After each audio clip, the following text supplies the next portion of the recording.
Vous savez quelles sont les deux questions qu'on me pose le plus souvent par rapport à la diététique, que ce soit pour une prise de muscle ou une perte de gras d'ailleurs.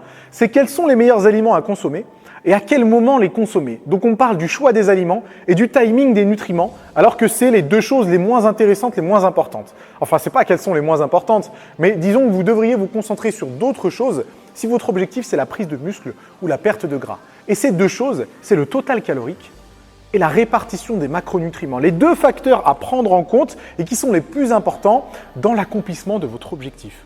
Quand vous voulez prendre du muscle, vous essayez de provoquer un anabolisme.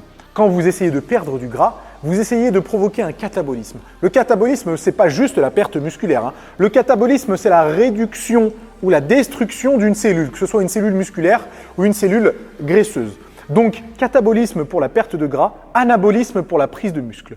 Pour provoquer un anabolisme, il faut que votre apport calorique soit au-dessus de votre dépense calorique. Si vous dépensez 2000 calories dans la journée, il faut que vous en consommiez plus pour provoquer un anabolisme et donc prendre du muscle.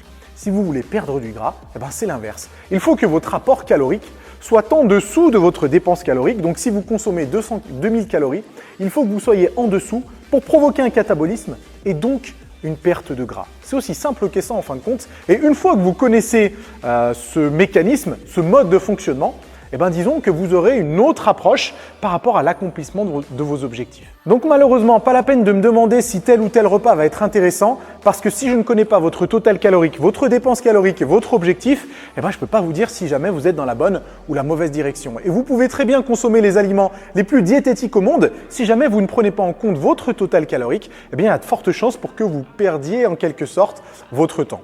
Donc on récapitule, vous voulez prendre du muscle, il faut provoquer un anabolisme en consommant plus de calories que vous en dépensez. Mais comment connaître le nombre de calories que vous dépensez en une journée? Pour ça, vous avez des calculateurs en ligne qui vous permettent d'avoir une estimation plus ou moins précise, ça dépend des personnes, qui vous permet justement à partir de là d'estimer votre dépense et d'organiser votre régime pour pouvoir consommer plus de calories que vous n'en dépensez. Et pour la perte de gras, c'est exactement la même chose. Une fois que vous connaissez votre dépense calorique sur une journée, vous avez tout simplement à calculer votre consommation de calories et faire en sorte qu'elle soit en dessous de cette dépense calorique journalière. Vous prendrez donc du muscle et vous perdrez donc du gras. Donc a priori, c'est simple comme bonjour de prendre du muscle ou de perdre du gras. Il suffit juste de s'assurer d'avoir un apport calorique adapté et puis on a tout compris. Malheureusement, ce n'est pas aussi simple que ça. Parce qu'une fois qu'on a maîtrisé son apport calorique, encore faut-il maîtriser la répartition des différents macronutriments. Et les macronutriments, c'est en fait la protéine, les glucides et les lipides. Et je vous donne un petit exemple. Vous cherchez à prendre du muscle. Vous dépensez dans la journée 2500 calories. Donc, vous allez devoir manger plus que 2500 calories. Vous vous êtes fixé un total calorique de 2800 calories. Donc, 300 calories au-dessus de votre dépense calorique journalière.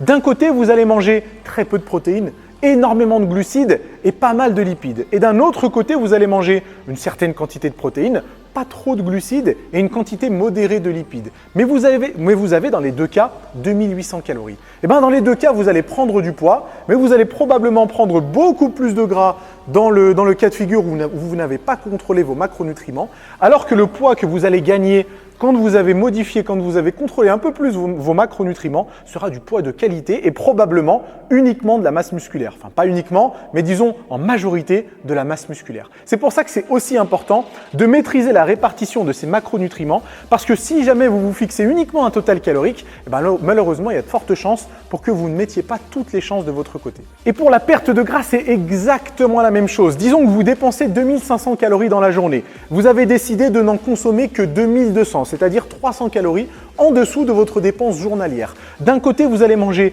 très peu de protéines, beaucoup de glucides et pas mal de lipides. Et d'un autre côté, vous allez manger une bonne quantité de protéines, pas trop de glucides et une quantité modérée de lipides. Dans les deux cas, vous allez perdre du poids, mais il y a de fortes chances pour que vous perdiez une grande quantité de muscles dans le cas de figure où la quantité de protéines n'était pas adaptée.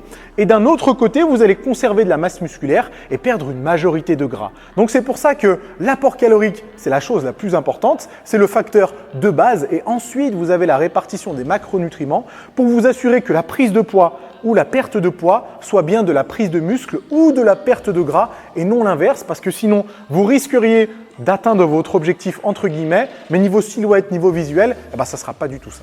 Et maintenant, la question que tout le monde se pose. De combien de calories doit-on augmenter son apport pour prendre du muscle? De combien de calories doit-on le réduire pour perdre du gras? Quelle est la meilleure répartition en macronutriments pour prendre du muscle? Quelle est la meilleure répartition pour perdre du gras? Malheureusement, vous vous en doutez bien, c'est pas si simple que ça. Il y a des différences individuelles à prendre en compte, des différences de métabolisme qui vont faire qu'une certaine répartition n'aura pas le même effet sur une personne que sur une autre. Et la meilleure façon de savoir quelle est la méthode la plus efficace pour prendre du muscle ou pour perdre du gras, c'est encore de tester différents protocoles pour voir comment votre corps y réagit. Donc en résumé, on sait que le choix des aliments et le timing des nutriments ne sont pas les choses les plus importantes, loin de là. Les deux choses les plus importantes pour vous assurer d'atteindre vos objectifs, c'est l'estimation du total calorique et la répartition des macronutriments. Une fois que vous avez ces deux facteurs, vous savez que vous mettez toutes les chances de votre côté pour atteindre votre objectif. Une fois que vous avez maîtrisé ces deux facteurs-là, vous allez pouvoir les faire varier légèrement pour voir un petit peu quel total calorique et quelle répartition de macronutriments aura le meilleur effet sur votre personne par rapport à l'objectif que vous vous êtes fixé, que ce soit une prise de muscle ou une perte de gras. Donc encore une fois, ce sont des informations de base qui vous permettent d'y voir un peu plus clair, de dissiper un petit peu la poussière qu'il y a sur ces mythes et idées reçues en diététique et du coup de mieux organiser votre diète pour justement atteindre plus rapidement vos objectifs. Vous le savez très bien, je suis là pour répondre à vos questions, donc posez-les dans les commentaires, continuez à vous abonner à la chaîne, partagez évidemment la vidéo en mettant un pouce bleu et puis on se retrouve très bientôt pour d'autres informations sur la musculation et sur la diète.